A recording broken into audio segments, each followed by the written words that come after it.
So, welcome to our guide on mastering comparative sentences for IELTS writing task 1, focusing mainly on line graph.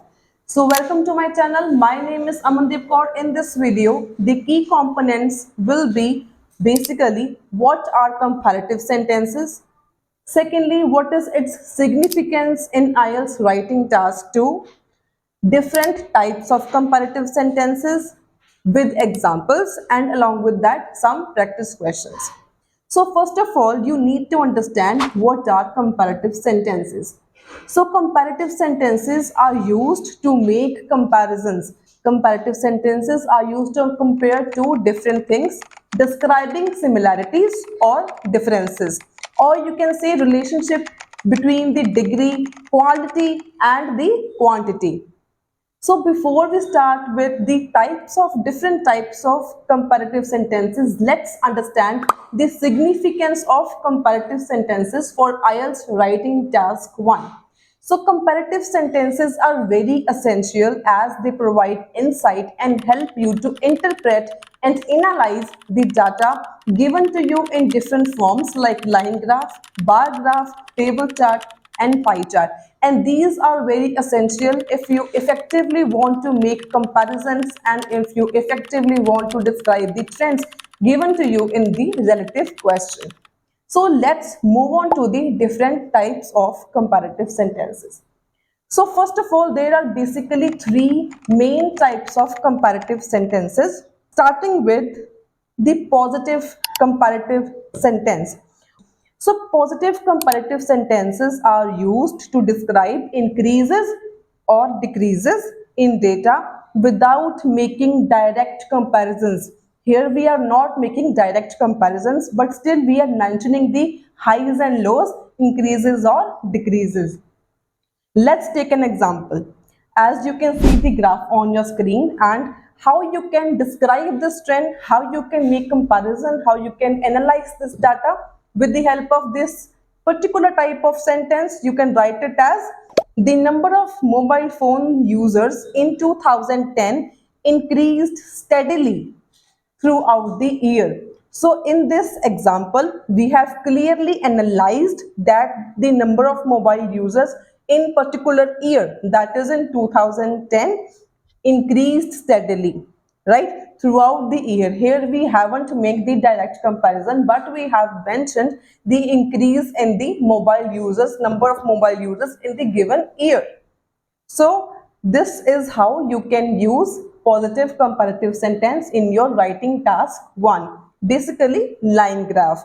So the second type is the comparative sentences. As the name suggests, comparative sentences highlight the difference or similarity between two or more data points. Okay, they highlight the difference or similarity between two or more data points. So let's see the graph on your side and how you can use this comparative sentence in a graph. For example, you can write it as while the consumption of coffee in Europe rose gradually, Asia experienced a significant surge in coffee consumption between 2015 and 2020. So here we have used the linking word while in the starting. Most of the time students are habitual of using these linking words in the center. Here the tip is use these types of linking words with variations. Like here I have used at the starting point. So this sentence means here we have make the comparison in two different countries in case of coffee consumption in Europe and in Asia. So the difference here is we are first of all making comparison between two different countries, and in case of Europe the consumption rose gradually. Gradually rose means it rose in the same level, it rose slightly at every level, at every point. Whereas experience a significant surge. What do you mean by a significant surge? Significant surge means noticeable high, noticeable increase, that the change which is quite noticeable. Moving on to the next, that is very important type of sentence, that is called the superlative sentences. These are called superlative sentences. As the name suggests, superlative means highest or lowest in the similar manner.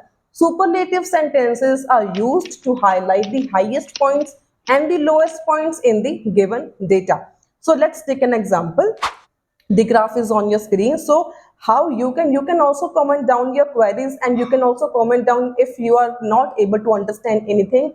I'll make separate video, and I will be making separate video by using these sentences in a sample answer. So out of the countries studied, here we are making the overall comparison. We are using the superlative comparative sentence when we have to make the overall comparison. So out of all the countries studied, the United States witnessed the highest rate of urbanization in 2018. So, from all the given countries, United States has experienced the highest rate of urbanization in the given year, that is in 2018. Is the contrastive sentences.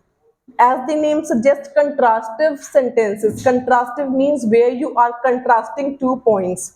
So you can use contrastive sentences to highlight differences between two or more data points. So here we can write, while the employment rate decreased in urban areas, it concurrently increased in rural regions. So here we are making comparison between two different things in rural areas and in urban areas. While in one area the employment rate increases, in the other area it decreases. So moving on to next is the proportional sentences. Proportional, what do you mean by proportional? So as you have studied in your 9th and 10th mathematics, if the value of x is 0, the value of y will be 1. If the value of x will be 2, value of y will be 6. So if you are changing the value of y, the value of x is also changing. So this is called the proportional sentences. If you are taking one, for example, how it is affecting the other thing. So for example, you can say proportional sentences describe how change in one variable affects the other. For example, let's have a look at the graph. For example, you can explain it as the temperature rose, ice cream sales also increased proportionally. Proportionally, what do you mean by proportionally? Proportionally means if one increases, other also increases. If the temperature increases, sales in the ice cream also increases. If the temperature decreases, sales in the ice cream also decreases proportionally. If one is increasing, other is also increasing. It is called proportionally. So lastly, we have non-linear sentences. As the name suggests, non-linear means the line is not straight, it is somewhere fluctuating and erratic in trend. So how can you describe this type of sentence? Look at the graph. So you can explain it as, although sales fluctuated throughout the year, there was a general upward trend. Although sales fluctuated throughout the year, right? Sales are fluctuating throughout the year, but there was a general upward trend. So in place of but, we have used comma here. So make sure if you want to use but, instead of but, try putting a comma. So as you know, lexical resources, grammar, punctuation marks are very, very important while assessing your writing task 1 and writing task 2. So make this thing in your mind. And also we have used a word connector although here. While we are comparing, we have used a connector although here. So we are using variety of complex structures. We are using variety of complex sentences.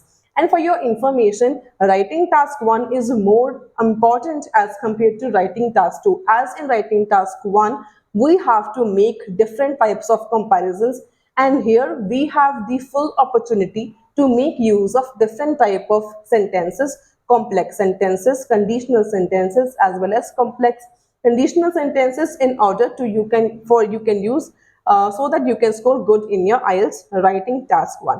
So last but not the least, one thing to be noticed here is that here in all the sentences we have used some adverbs. Using adverbs give you a precise language, helps you to describe your data more precisely and more accurately, and it looks even more impressive. Let's take an example. As the temperature rose, ice cream sales also increased proportionally. If I haven't used word proportionally, this sentence would look quite simple. and by using the word proportionally, the sentence itself makes more meaning and it looks more impressive. Take for an example another sentence. So another sentence says, while the employment rate decreased in the urban areas, it concurrently increased in the rural regions. So here the word which is used is concurrently. Concurrently means in the same manner. Concurrently means regularly, you can say. So here are some graphs which you can see on your screen, and now your homework is you have to explain all these graphs by making use of the sentence, different types of comparative sentences you have just learned with me in this video. So do hit the like button, consider subscribing my channel as it motivates me a lot to make more productive and good content for you guys so that I can help you the best way I can. And thanks a lot for watching this video. Until then, stay happy, stay healthy, and all the very best for your IELTS preparation.